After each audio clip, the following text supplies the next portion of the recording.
Israel সেই 1880 দশক থেকে নিয়ে অদ্যাবধি পর্যন্ত ফিলিস্তিনকে পূর্ণ নিয়ন্ত্রণে পূর্ণ কর্তৃত্ব প্রতিষ্ঠা করবার যেই চেষ্টা তারা চালিয়ে যাচ্ছে, সফল হচ্ছে না, সফল হবে না। পবিত্র কোরআন বলে ইন্নাহু লা ইফলিহুজ জালিমুন, নবীজি জালেম কখনো সফল হয় না, সফলতার দ্বার প্রান্তে গিয়ে আবার পিছনে চলে যায়, জালেম কখনো সফল হয় না। এখন কত চলে? 2000, 2000 এর আগে ছিল 1900, আর 1900 এর আগে ছিল 1800, 1880, 1900 খুব দূরে না, খুব কাছে 1900। তো 1900 আগে, 1880 সালের আগে এই ইহুদি সম্প্রদায় ইউরোপ, আফ্রিকা সহ মধ্যপ্রাচ্যের বিভিন্ন দেশে তারা ছড়িয়ে ছিটিয়ে তারা বসবাস করত, সংখ্যা লঘু হিসেবে বসবাস করত। কিন্তু বান্দামির কারণে আর আত্রামির কারণে, ওই যে একের পিছনে অন্যকে লাগিয়ে দেওয়া, এই ধরনের চক্রান্তের কারণে ইউরোপের মানুষরা তাদেরকে ইউরোপে থাকতে দেয়নি। ইউরোপ থেকে সমূলে ইহুদিদেরকে উৎখাত করে দেওয়া হয়েছে 1880 দশকের দিকে। তখন তারা সেখান থেকে বের হয়ে কোথায় যাবে? তখন তারা কোথায় যাবে? দিক বিদিক হারিয়ে তারা খুঁজে নিল ফিলিস্তিন, মধ্যপ্রাচ্যের ফিলিস্তিন। ফিলিস্তিনে তারা গিয়েছিল আপনার শরণার্থী হিসেবে।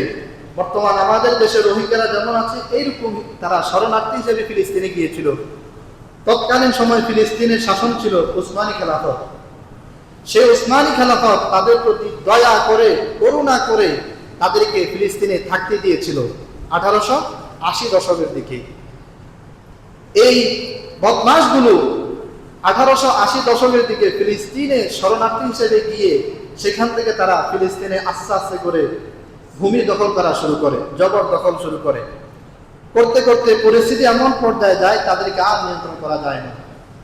1880 দশক যখন পার হয়ে গেল, 1917 দশকে ব্রিটিশ শাসকের তারা সাহায্যে, ব্রিটিশ সাম্রাজ্যের তারা অনুমোদনে ফিলিস্তিনে তারা আরো বেশি করে যাওয়া শুরু করে এবং স্থায়ী বসবাস তারা করতে শুরু করে 1917।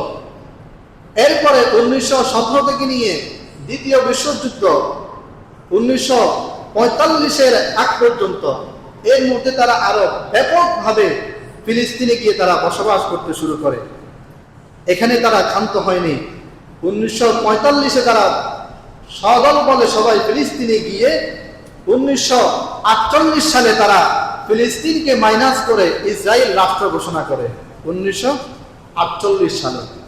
এরপর থেকে তারা ইসরায়েল রাষ্ট্র ঘোষণা করে এরপর থেকে তারা ফিলিস্তিনের ভূমি দখল করতে করতে করতে পরিসংখ্যান বলে বর্তমান ফিলিস্তিনের 80% ভূমি তাদের দখলে চলে গেছে। প্রথমে তাদেরকে থাকতে দিয়েছিল করোনা হিসেবে, পরে তারা দখল করে করে ফিলিস্তিনিদেরকে তাদের ভূমি থেকে তাড়িয়ে ফিলিস্তিনের 80% ভূমি তারা দখল করে নিয়েছে। বর্তমান ফিলিস্তিনের 80% ইসরায়েলের দখলে, 80%। বাকি 20% দখল করার জন্য তারা এই সংগ্রাম, এই যুদ্ধ তারা চালিয়ে যাচ্ছে, এই বড় বড় তারা চালিয়ে যাচ্ছে। কিন্তু ফিলিস্তিন এমন এক জাতি, নবীদের জাতি, এই ফিলিস্তিনে অসংখ্য নবী রাসূল বসবাস করেছে, নবী রাসূল এসেছে। এই জাতি কখনো মাথা নত করে না। সেই 1880 দশক থেকে ফিলিস্তিন ইহুদিদের নির্যাতন, নিগ্রহের শিকার হয়ে আসছে।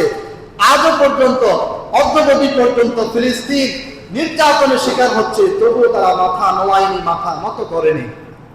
কারণ এই ভূখণ্ড নবীদের ভূখণ্ড। মোটা দাগে দুই কারণে ফিলিস্তিন মাথা নত করছে না এবং নত করবেও না। এক নম্বর, তাদের হারানো 80% ভূমি, 80% জায়গা, দেশের 80% ভাগ তারা ফিরিয়ে নিতে চায়, তারা এটা কখনো ছাড়বে না। দুই নম্বর, ফিলিস্তিনের মসজিদে আকসা, যেই মসজিদে আকসা ইহুদিরা দখল করার চেষ্টা করছে, ফিলিস্তিনিরা তা হতে দিচ্ছে না। মুহতারাম হাজিরিন, অতএব ইহুদিদের ব্যাপারে আমাদের সতর্ক থাকতে হবে। পবিত্র কোরআনের ঘোষণা, লাতাজিদান্না আশাদ্দান নাসি আদাওয়াতাল লিল্লাযিনা আমানুল ইয়াহুদা ওয়াল্লাযিনা আশরাকু। নবী, ঈমানদার যারা, তাদের ব্যাপারে আপনি ইহুদি আর মুশরিকদের চাইতে কঠোর আর কাউকে পাবেন না। ঈমানদার যারা, তাদের ব্যাপারে ইহুদিরা সবচেয়ে বেশি কঠোর। ইহুদিরা। অতএব ইহুদিদের ব্যাপারে আমাদেরকে সচেতন থাকতে হবে। তবে হতাশ হলেও চলবে না।